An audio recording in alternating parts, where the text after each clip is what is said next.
So why the Greater Miami Chamber of Commerce succeeds? And I'm gonna read this for you. For more than a century, the Greater Miami Chamber of Commerce has been a social economic engine guiding Miami through history, from a small seaside hamlet to an international business and finance leader of the new global economy.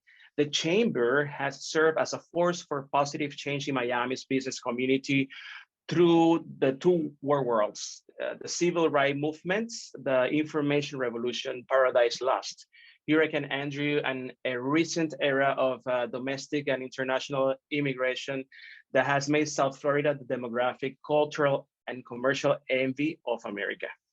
The Greater Miami Chamber of Commerce succeeds because Miami's finest business leaders that gets involved. So our mission and mission, members active their Greater Miami Chamber involvement by participating in committees that directly relate to their business or pursue goals of personal interest, allowing them to make a difference. So I just wanted to share here with each one of you a few of our committees.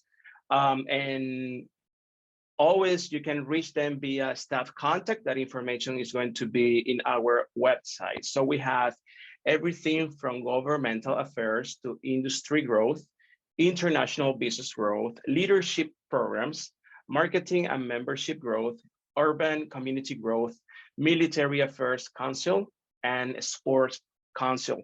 When you click on each one of them, there are going to be sublayers of committees. So don't forget that if you want to actually increase your network and power of connections via our chamber, it's always good to just go ahead and check in on each one of these committees to understand their vision and mission and see what are the synergies according to your own organization.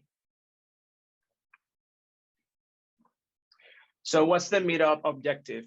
So we want to create events monthly to support and complement our new members' effort to facilitate the Greater Chamber of Commerce experience. So we value our commitment to the community of business. Our quote today: the first step is to establish that something is possible, then probability will occur. And the reason why I wanted to bring this quote today by Elon Musk, who is one of the most prominent innovators international, known for his projects, among them Tesla or the X Space, is that we all have dreams, we all have a mission and a vision throughout our organizations, and it's always to give us that good reminder that anything that we want to accomplish is possible. And if that's the case, then the probability is that it will occur. And I'm so happy and I'm so glad and I'm honored to contribute with each one of you, leveraging the mission and the vision of the Greater Chamber of Miami to each one of your organizations. So for upcoming events, today, actually, we already have the one that you can see on the screen. There was a career connections, and I know there are more of these coming up. Tomorrow, we are going to have the Smart Cities, Miami Tech Education and Talent Development. On the 20th, we have a nonprofit volunteer fair. And that same day, we have the Tech and Real Estate, the City of the Future. May 4th, we have the South Florida Economy Summit. And May 19th, we have a member orientation. For the most part, you're always welcome to join these events. I think it's a great opportunity because the professionals that are involved in each one of these events actually will raise a lot of that value that you want to bring to your organizations. I've been lucky to participate in some of these events previously, and it's been amazing because I always get to connect with maybe one or two members who are clearly participating in this event via the chamber. So if you want to know more about those upcoming events, you can always visit our website. So I told you before that we have with us Nelly Hockey. She's the Director of Membership Services. So Nelly originates from Los Angeles, California, and she's been involved with the Chamber work for 7 years. It is her passion to serve our business community and you, of course. So she enjoys traveling, arts, and crafts, and watching the Bachelor franchise reality TV shows as well. So connect with her on her LinkedIn to continue this wonderful conversation. Thank you, Nelly. Now let's talk about you. Presentations. I'm excited. So I have formulated these questions for you so to make things easy and more eloquent to each one of us. So say who you are, share your background, highlight your expertise, highlight your interest, and mention who will be a good referral to connect with during our meeting. I've been in other meetings, not specifically from the Chamber, and I think there's always a fault in connecting right away with those that we have synergy with. So don't forget that our goal is just not to have you as the new members, but to actually have you actively participating in our events.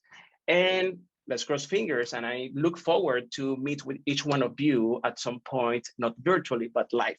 So I'm looking forward to that. And always, thank you. As a kind reminder, our website is www.miamichamber.com. So thank you very much. Thank you. Well, I've been in Miami for almost 6 months now. I moved here from Hilton Head, South Carolina, and the big golfing area, which is one of my interests, along with my beautiful grandchildren. I've been in the nonprofit sector most of all of my adult life, which has been about 35 years, primarily working in the healthcare industry, raising money for buildings and equipment and indigent care. Moved to South Florida. My husband retired, and I was offered a job here at the Salvation Army. I had no idea the Salvation Army was such a huge organization, a huge business, and I have just fallen in love with this place. The people here are incredible. There's so much good work that goes on each and every day, and I feel blessed and honored to be here. So I'm looking forward to meeting and sharing all the good services and the programs that we have, but also getting to know Miami and the heart of Miami, wanting to know what the needs are out there and how we can collaborate. And I'm not sure if there's a particular interest or anything. And Nelly's been after me about joining a committee, and I've had a hard time because I've been hiring staff since I started working here. There wasn't a development department really, and so I've been hiring a development department, which has been busy. So it's a lot of great work. Thank you, Alicia, and I'm sure that Nelly, for sure, she's going to give you she's going to take you in the right direction for you to join the right community, and welcome to Miami. I mean, I think, because I've been living here for 20 years, although I've lived in other cities, but I'm back here. I mean, the weather, the people, yes. It's just a whole combo of cultures and diversity that is very difficult to find in other cities in the world. So, we're very happy to have you here with us, Alicia. It really is. I have to say that I think all of my new staff have joined committees, though. I know that they've been a part of several of the meetings happening this week. So, that's great. Hi, everybody. Thank you so much for the warm welcome, John and Nelly. Yeah. Great. Yeah, Gensler is for those who may not have heard of us, we're a global design firm. We have about 52 offices around the globe, about 6,000 designers and architects.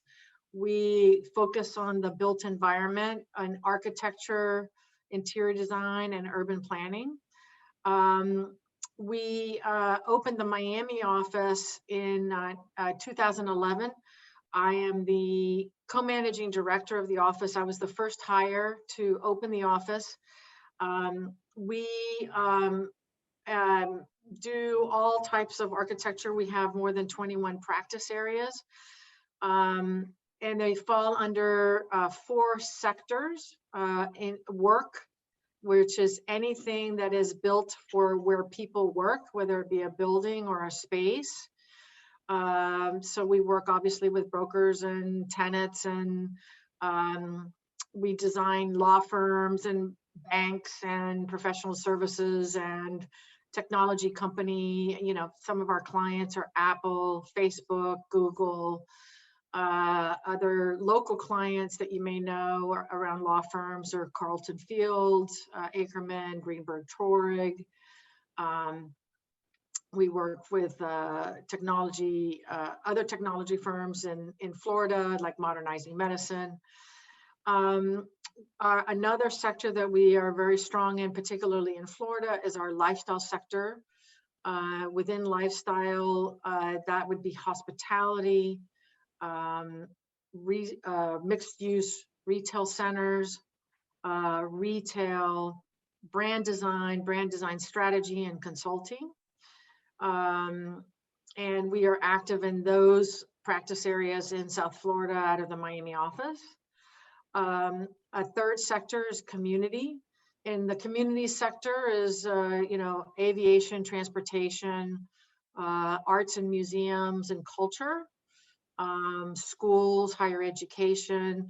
We're doing actually the new Jewish leadership school in South Florida. I don't know if you've heard about it. It's going to be in the press soon. It's in design right now. That's a K through 12 school. It's very innovative. The fourth practice area, one that was embedded in our community sector, but now is a big, big focus for Gensler, is health.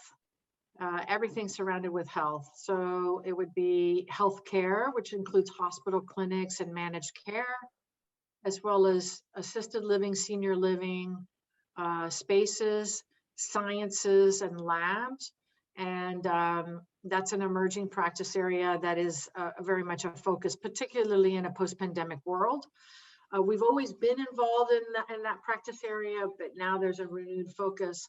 And something that Gensler is particularly known for is our research. We have our own Gensler Design Research Institute, which we self-fund through grants that we award grants within our own organization, as well as externally around that proprietary. I'm going to send to everybody on this call.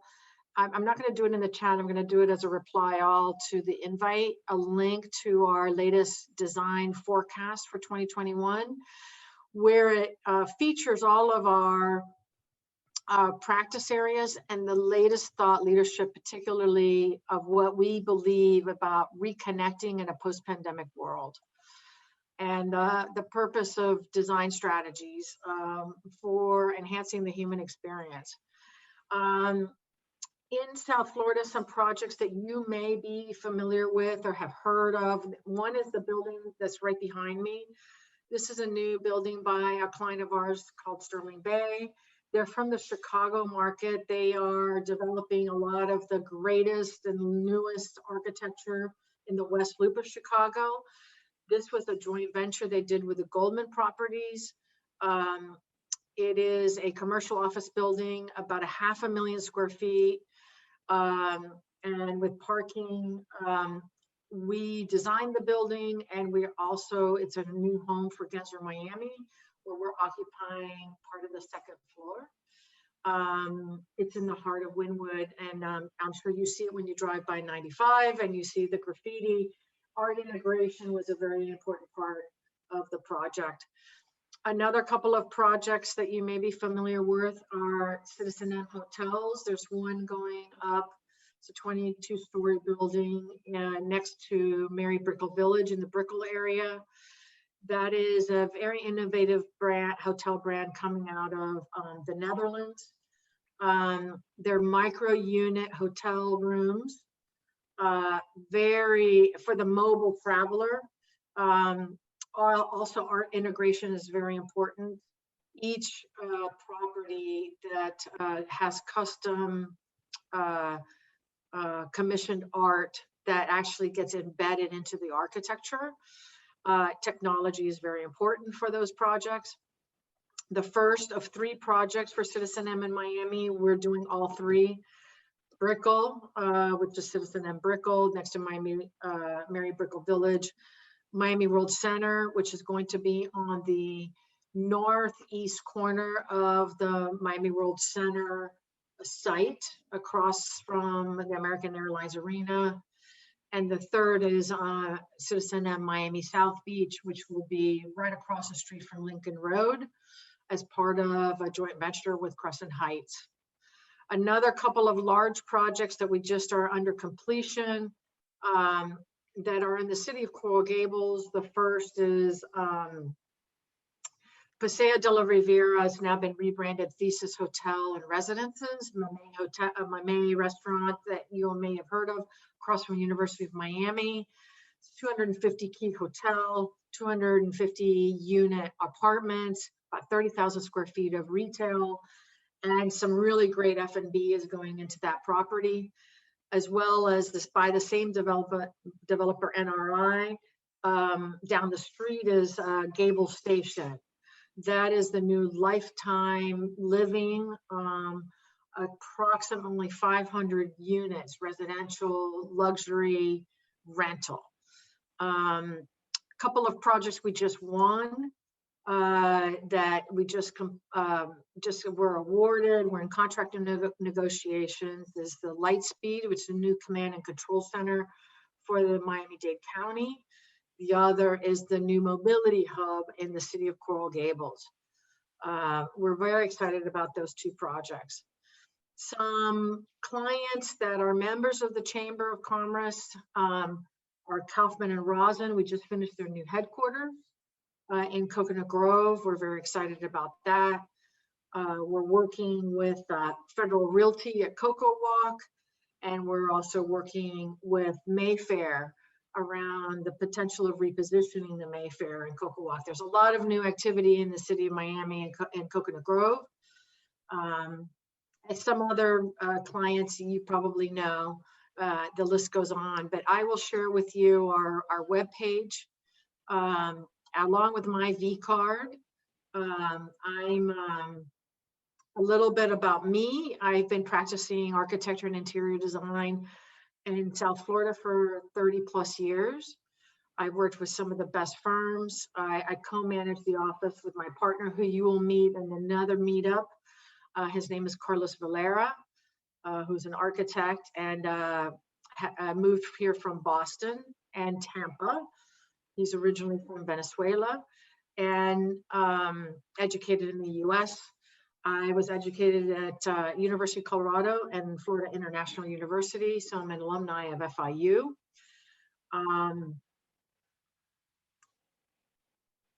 I love Miami.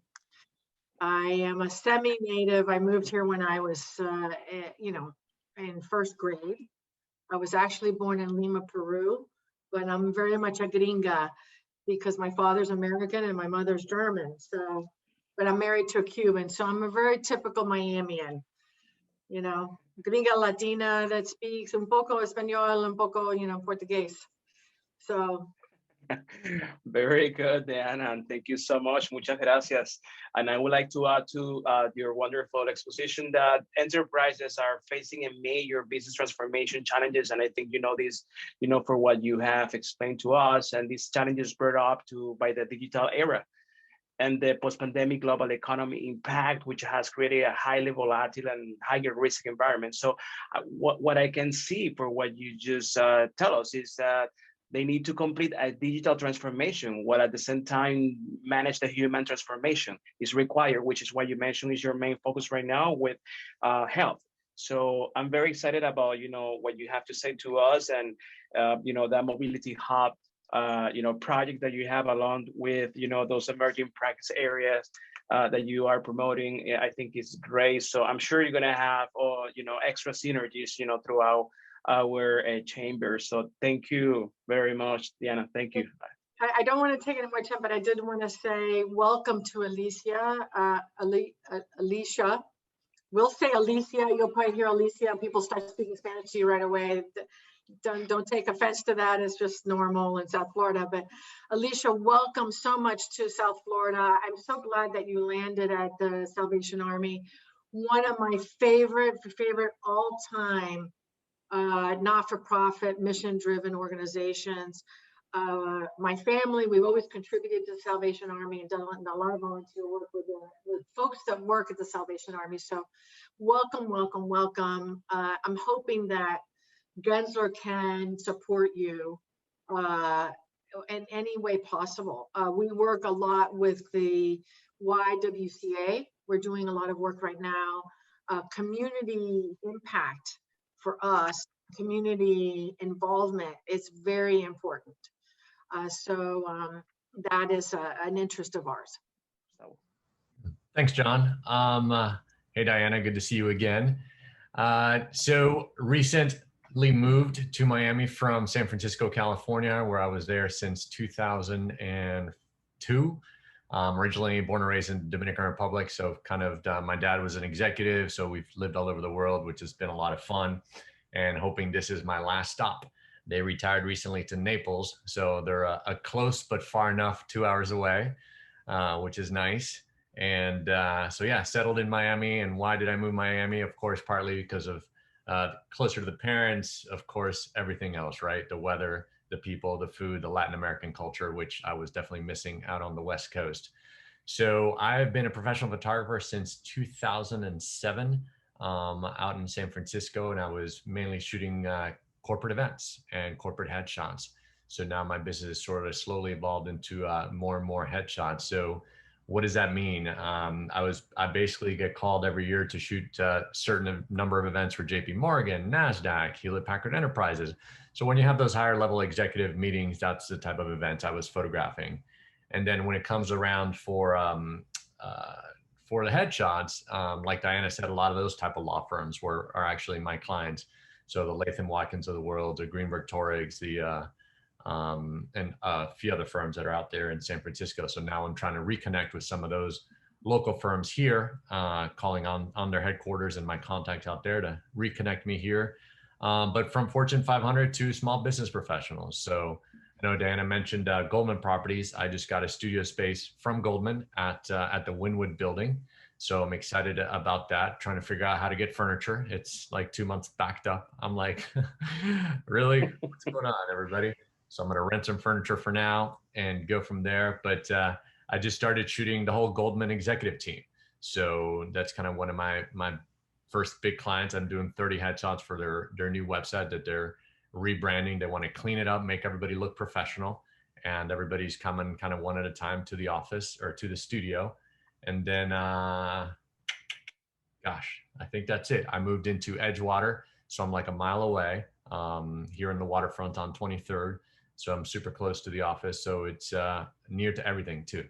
So I'm excited to be here, excited to be part of the chamber, and looking forward to meeting everybody.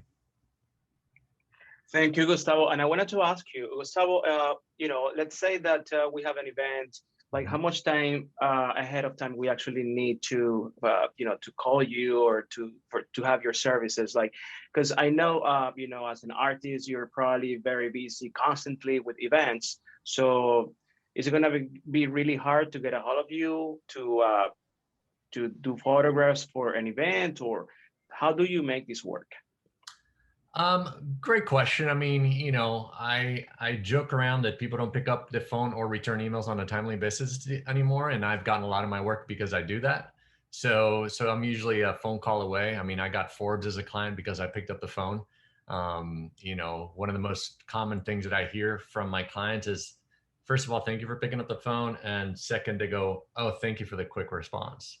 So yeah, so I'm usually pretty available, and within a day's notice, of course, it's usually, a possibility to get somebody in for photos.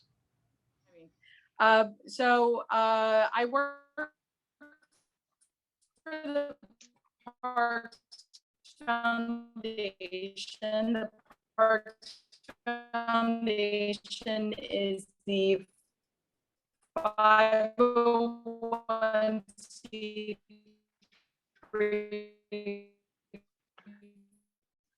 So the Parks Foundation, as I mentioned, is the fundraising arm for Miami-Dade County Parks. There are over 270 parks. There's 6 marinas, there are beaches, there are golf courses as well.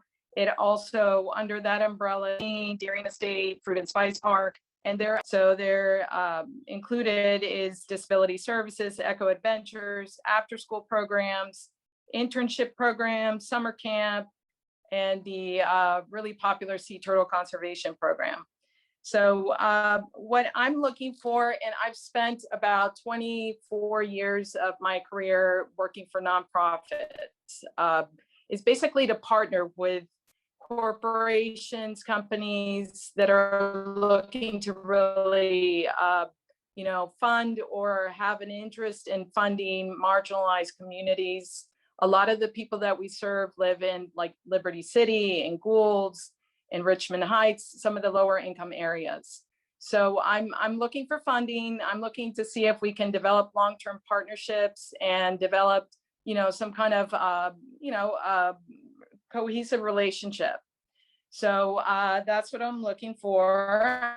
I'm also from Lima. I was born in Lima, Peru, and I've been since I was a child. What else? So I think those are the questions that you were asking. Yes, thank you, John, Nellie, for the warm welcoming, and for the other colleagues to join also. A little bit about my background. I am originally from Puerto Rico. I have been in Florida for quite a few years. Let's just not say exact count, but I have a bachelor's degree from the University of Florida in Gainesville, and came to the States to do my education and never went back home. So I've been here for a little bit over 30 years. I am the blessed mother of 2 young adults, both in college right now. And my bachelor's is in psychology, nothing to do really with marketing, which is what I'm doing now. So I've been in the nonprofit sector for about 10 years, including from the foster care system and now mental health and substance abuse. West Care is actually it's a nonprofit organization that's it's present in 18 states and 3 U.S. territories, and the main focus is that we offer a wide spectrum of health and human services in both residential and outpatient environments. And some of these services include substance abuse and addiction treatment, homeless, domestic violence treatment and prevention, and mental health. West Care has been around for about 45 years. The Village South, it's falls under the umbrella of West Care. We're specifically, our campus now is in Pembroke Pines. It was actually in Miami off Biscayne Boulevard for, wow, like probably 46 years. They closed their facilities there, and they took over actually the company that I was previously with. It's called Susan B. Anthony Center. I'm not sure if any of you are familiar with it, but Susan B. Anthony Center was a residential facility for women with their children that are recovering from substance abuse, alcohol abuse, mental health. Susan B. Anthony unfortunately closed their doors a couple years ago and transitioned their services to West Care, the Village South. Like I said, it's a residential facility for women that unfortunately, life has happened to them, and they are trying to put their lives together to reunite with their children. Most of them are court order where they have to comply with the court in order to, get back with their children, and they need to receive treatment for substance abuse, mental health. The program could be anywhere from 3, 6, 9, 12 months. And the beauty of this program is, it's like I said, it's only a women's program right now, where we reunite the women with their children to just kind of give them that sense of normalcy and reuniting with their children, so they see a purpose and a meaning for them to rehabilitate. Once they complete the program, we continue following them or treating them through our outpatient program. And we assist them with finding homes or housing, a job, get their GED for those that have not completed their, high school diploma. And we continue monitoring them and assisting them with all the different services and programs they need, from, finding, like I said, housing, or, the WIC program, or food stamps, or whatever the case might be, for them to, as they little by little start integrating back into society. And hopefully they will continue the program. Addiction is a horrible thing. And I'm not sure, how much you all know about it. It's something that it's always been put back in the burner, and it's taboo. And it is such a real and a common thing, especially now with the opiates epidemic for the last 10 years or so. And COVID has just really hit hard on a lot of the people struggling with substance abuse. It is sad, but again, there is hope. And our companies like ours, and the beauty, or I think the difference in our organization, is that we try to bring the children with the mom. We try to reunify them, and then helping them through all the different tools and treatments and services and programs and therapy and everything that we have on parenting and everything else, to just give them the second chance, sometimes third and fourth chance. Unfortunately, some of these clients, some of these ladies, they go back out there, they relapse, they come back, but we're always here to help them. The Village South is now in Broward County. However, we help we accept individuals from, Dade County or even Palm Beach. And the goal, again, is just to rehabilitate them, give them that second or third chance in life, to educate them and to help them overcome, the horrible illness and monster of addiction. Let me go a little bit back on my background. I was with Susan B. Anthony. My background is actually human resources for like many, many years.